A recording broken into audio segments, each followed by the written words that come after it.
I'm going to share several vocabulary words that describe physical appearance.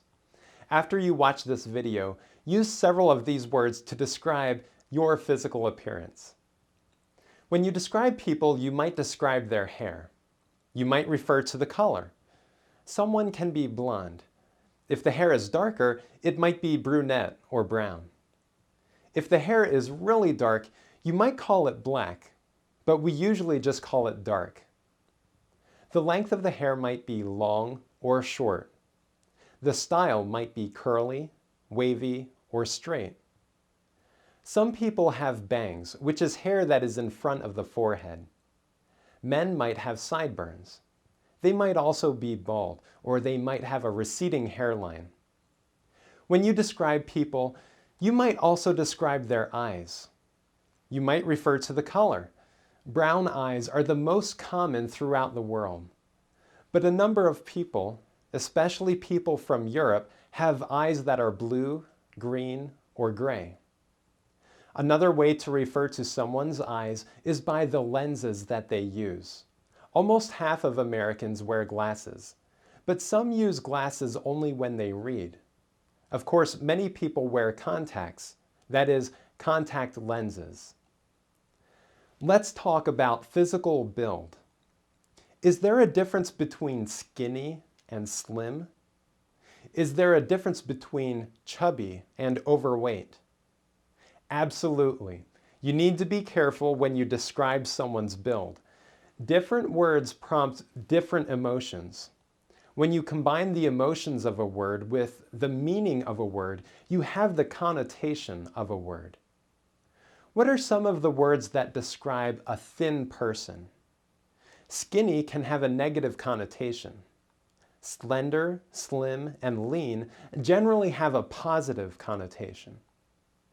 Words that describe heavy people are much more likely to offend because more Americans want to be thin than heavy. Some words that might describe heavy people are fat, chubby, chunky, plump, and hefty. Someone whose weight is 20% above the normal weight is considered obese. All of these words can be offensive. There are not many Americans who like being called fat, chubby, chunky, plump, or hefty. The words heavy, big, and overweight might be less offensive, but they still do not have a positive connotation. The word big can refer to someone who is heavy, but can also refer to someone who is tall or muscular. If I am overweight, that just means that my weight is above the normal weight for someone with my height. I am 6 foot 3 inches tall. If I reach 200 pounds, I would be overweight. If I reach 240 pounds, I would be not only overweight, but also obese. It seems less offensive to call a baby chubby, chunky, or even big than it would be to use these words to describe someone older. But if you comment on a baby's appearance, it would be safer to use a clearly positive term such as beautiful. Finally, let's consider words for attractiveness. There are several words that you can use to describe someone who is attractive. They have different connotations and communicate different levels of beauty. The word cute means attractive, but it often refers to small things or small people. Many small animals are cute. Many babies and children are cute. When you use the word cute to describe adults, it can be either positive or negative. The words good-looking and attractive are both positive, but good-looking is slightly more informal. The word handsome refers more often to men. The words lovely, pretty, and beautiful refer more often to women. The word stunning sometimes has a meaning of just surprise. But when you are talking about appearance, the word stunning usually has a meaning of both surprise and beauty. This word is especially positive because the combination of beauty and surprise creates a powerful effect. Because stunning can mean just surprise, You should not expect it to be positive all the time.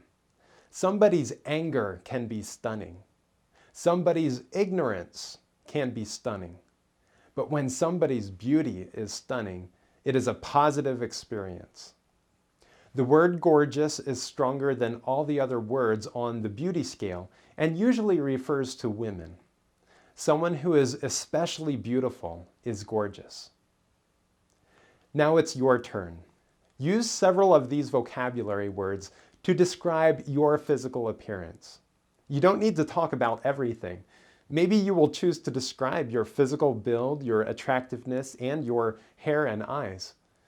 Maybe you will choose to describe just your hair or your eyes. That's fine.